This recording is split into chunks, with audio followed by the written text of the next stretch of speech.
पाकिस्तान तहरीक-ए-इंसाफ के पार्लियामेंटेरियंस हैं, उनको भी समझ नहीं आ रहा था कि हमें यहाँ पर बुलाया क्यों है। ये वो तमाम बातें हैं जो व्हाट्सएप पर हमें कन्वे कर दी गई थी और हम बच्चे तो है नहीं कि हमें दोबारा समझाने के लिए ये सब कुछ यहाँ पर बुलाया गया। इस तरह की बातें जब होती हैं वो बड़े कहते हैं ना, वो कहना तीनों ते सनाना नोनू, तो इस वक्त इमरान खान हमें कोई डायरेक्शन देगा, उसके बाद फिर हम देखेंगे कि किस तरीके से जो हमारा मैंडेट इन लोगों ने छीना, इनके पास रहता कैसे है, हमें इनसे ये मैंडेट लेना आता है।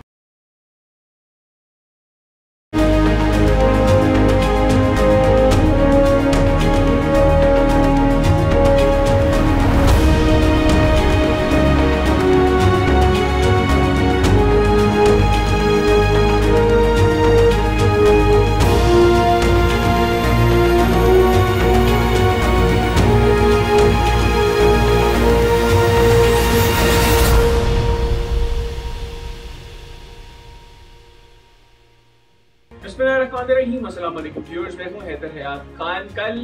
खैबर पख्तूनख्वा हाउस इस्लामाबाद में पाकिस्तान तहरीक-ए-इंसाफ की जॉइंट पार्लियामेंट्री सेशन था, जिसमें इनफैक्ट एक मीटिंग थी जिसमें पाकिस्तान तहरीक-ए-इंसाफ के तमाम पार्लियामेंटेरियंस, खा वो नेशनल असेंबली ऑफ पाकिस्तान से हो, खा उनका ताल्लुक सेनेट ऑफ पाकिस्तान से हो या प्रोविंशियल असेंबलीज से हो, सिंध से, पंजाब से, खैबर पख्तूनख्वा से, आज़ाद कश्मीर और गिलगित बल्तिस्तान के जो पाकिस्तान तहरीक-ए-इंसाफ के पार्लियामेंटेरियंस थे, उन सबको मदऊ किया गया था। और मकसद था 9 मई के हवाले से एक प्लान देना कि किस तरीके से 9 मई जो 9 मई का दिन आ रहा है, उसको एक साल मुकम्मल हो रहा है, तो 9 मई 2023 का जो सानिया था, उसको किस तरीके से उस दिन की एग्जीक्यूशन किस तरीके से होगी। तो बुनियादी तौर पर ये मकसद था कल की मीटिंग का, लेकिन कल का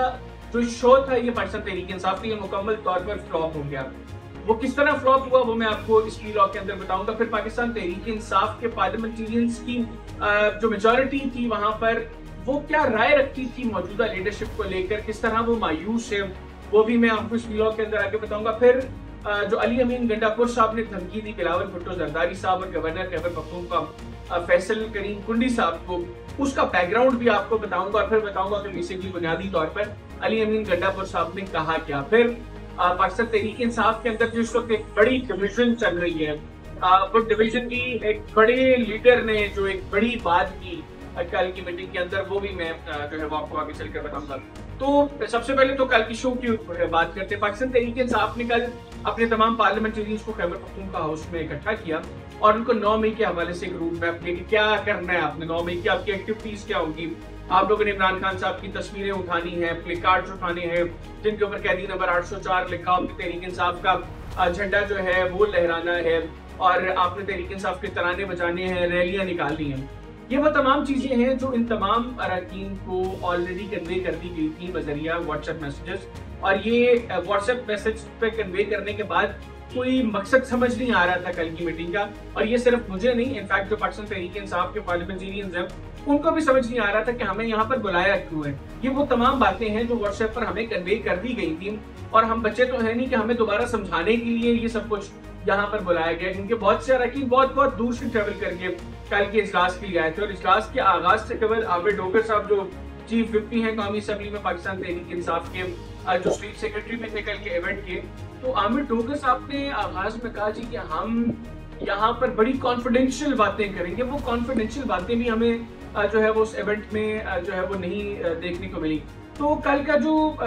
इवेंट था उसमें तहरीक-ए-इंसाफ के अरकान काफी मायूस हुए कि कोई सैकड़ों किलोमीटर ट्रेवल करके आए, कराची वाले जो है वो हजारों किलोमीटर ट्रेवल करके कल के इवेंट के लिए आए थे। तो वो लोग भी मायूस हुए कि ये क्या मकसद क्या था हमें इस इवेंट का बुलाने का। अच्छा, उसके बाद वहां पर जो अक्सरियती अरकान हैं वो ये समझ रहे थे कि हमारी जो असल लीडरशिप है, यानी इमरान खान साहब, शाह महमूद कुरैशी साहब, ये वो लोग हैं जो इस वक्त पाबंदे सलासिल हैं और उनकी गैर मौजूदगी में पार्टी का स्ट्रक्चर, पार्टी की एक्टिविटीज उस तरीके से नहीं हो रही जिस तरह होनी चाहिए, और सब लोग इससे काफी मायूस भी थे। पाकिस्तान तहरीक-ए-इंसाफ के जो अक्सरियती अरकान है वो मौजूदा लीडरशिप के ऊपर एतमाद नहीं करते और उनका ये ख्याल है कि ये लीडरशिप इस अहल नहीं है कि ये पार्टी के मामलात को अच्छे तरीके से हैंडल कर सकें। सिमिलरली मतलब इनफैक्ट आतिफ खान साहब पाकिस्तान तहरीक-ए-इंसाफ के बड़े सीनियर रहनुमा हैं, उन्होंने तो बैरिस्टर गौहर साहब को यहाँ तक कहा कि बैरिस्टर गौहर साहब पार्टी चेयरमैनशिप के लिए फिट ही नहीं है। उन्होंने कहा कि बैरिस्टर गौहर साहब इंतहाई शरीफ आदमी है और पार्टी की चेयरमैनी किसी शरीफ आदमी का काम नहीं है,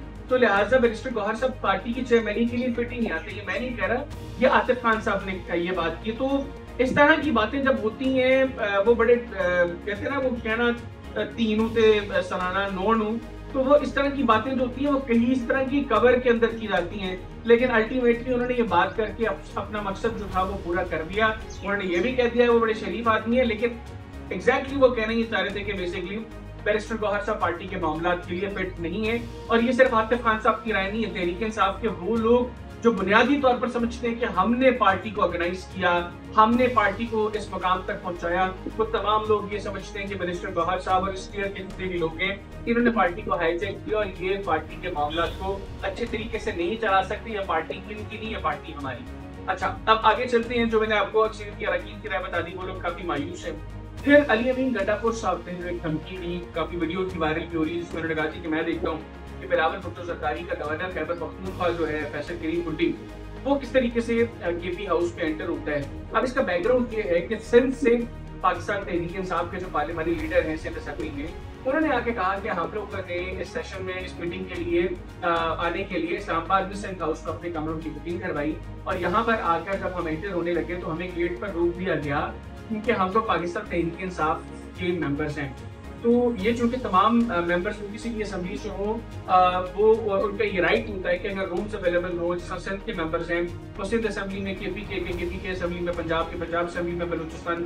बलूचिस्तान असेंबली में, उनको वहाँ पर रूम्स जो हैं वो उनके लिए अगर स्पेस अवेलेबल हो तो वहाँ पर दिए जाएं। ये लोग कह रहे थे कि हमारे रूम्स बुक थे, लेकिन हमें सिर्फ इसलिए एंटर नहीं होने दिया गया कि हम लोग पाकिस्तान तहरीक इंसाफ से हमारा ताल्लुक है। इस बात पर फिर अली अमीन गंडापुर साहब ने कहा कि अब मैं ये देखता हूँ कि पाकिस्तान पीपल्स पार्टी से ताल्लुक रखने वाला फैसल करीम बुंडी जो अब गवर्नर है केपी के, वो किस तरीके से केपी के हाउस में एंटर होते हैं। उन्होंने यहाँ तक भी कहा कि अगर मैं चाहूँ तो वो गवर्नर हाउस में भी पेशावर में दाखिल ना हो, लेकिन वो कह रहे थे कि हम अभी सिर्फ मामला को अच्छे तरीके से चलाने की कोशिश कर रहे हैं, क्योंकि इमरान खान ने हमें कोई ऐसी डायरेक्शन नहीं दी। जिस वक्त इमरान खान हमें कोई डायरेक्शन देगा उसके बाद फिर हम देखेंगे कि किस तरीके से जो हमारा मैंडेट इन लोगों ने छीना, इनके पास रहता कैसे है, हमें इनसे ये मैंडेट लेना आता है। तो उसके बाद एक जो मैंने बात की कि बड़े लीडर ने एक बड़ी बात की, पाकिस्तान तहरीक इंसाफ की पुराने बड़े लीडर्स में जो इनफैक्ट अभी भी पार्टी के मामला में बड़े पेश हैं, उन्होंने भी अपने तहफ़्फ़ुज़ात का मीटिंग के बाद प्राइवेटली इजहार किया